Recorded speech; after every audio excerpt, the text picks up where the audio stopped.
ഫെബ്രുവരി 11 നമ്മുടെ വിഴിഞ്ഞം ദാസന്റെ വള്ളത്തിൽ വന്ന് തിരണ്ടി മീനിനെ ഇവർ ചിറകൊക്കെ കട്ട് ചെയ്താണ് കൊണ്ടുവന്നത്. ഈ വലിയ സൈസ് തിരണ്ടീനെ നമ്മുടെ ഇവിടെ അമ്പ്രാഞ്ചി എന്നൊക്കെ പറയും കേട്ടോ. അമ്പ്രാഞ്ചി, ആനബ്രാലി എന്നൊക്കെ പറയും കേട്ടോ. അപ്പോൾ ഇതിൻ്റെ ചിറകിനെ കട്ട് ചെയ്യാനുള്ള കാരണം എന്ന് പറഞ്ഞാൽ ഇത് ഇവരുടെ സ്റ്റോർ വെള്ളത്തിൽ അകത്ത് കയറിയില്ല കേട്ടോ. കാരണം ഇത് ഇത്ര സൈസ് ഉള്ളത് കാരണമാണ് ഇവരുടെ ഈ സ്റ്റോർ വെള്ളത്തിൽ കയറാത്തത്. എന്ത് തിരണ്ടിനെ കട്ട് ചെയ്ത് കൊണ്ടുവന്ന കാര്യം എന്ത്? അകത്ത് കയറാത്തതുണ്ടല്ലേ? അകത്ത് കയറാത്തത് കൊണ്ടാണ് കട്ട് ചെയ്ത് കൊണ്ടുവന്നത്. നമ്മുടെ തിരച്ചി മീനിന്റെ ആ രണ്ട് സൈഡുമേ അവർ ചിറകെന്ന് പറയുന്ന ഭാഗം രണ്ടും കട്ട് ചെയ്താണ് കൊണ്ടുവന്നത്. അപ്പോൾ ഈ വള്ളത്തിൽ വന്നത് 4-5 തിരണ്ടി മീൻ ഉണ്ടായിരുന്നേ. അപ്പോൾ വലിയ സൈസ് തന്നെയാണ്. ഇവർക്ക് ഈ മീനൊക്കെ ഐസ് ചെയ്ത് വയ്ക്കാനുള്ള ഒരു സ്റ്റോർ ഈ വള്ളത്തിലുണ്ട് കേട്ടോ. അപ്പോൾ അതിൽ കയറാത്തത് കാരണമാണ് ഇവർ ഇതിൻ്റെ ചിറകൊക്കെ കട്ട് ചെയ്ത് കൊണ്ടുവന്നിട്ട് ആദ്യം ഇവർ ലേലത്തിൽ കൊടുത്തത് ഇതിൻ്റെ ചിറക് ഭാഗങ്ങളാണ്.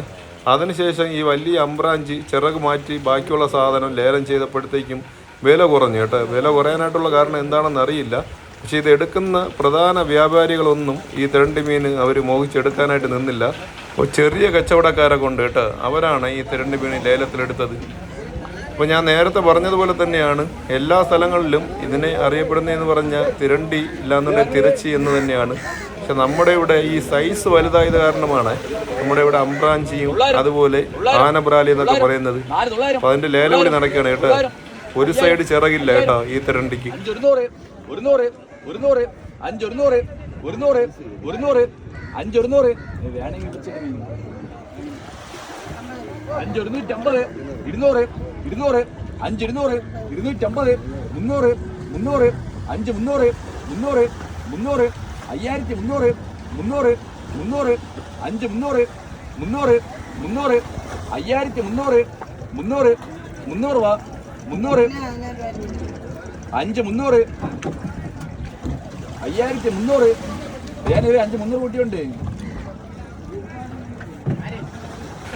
5300 രൂപയാണ് കേട്ടോ ആ തിരണ്ടി മീൻ.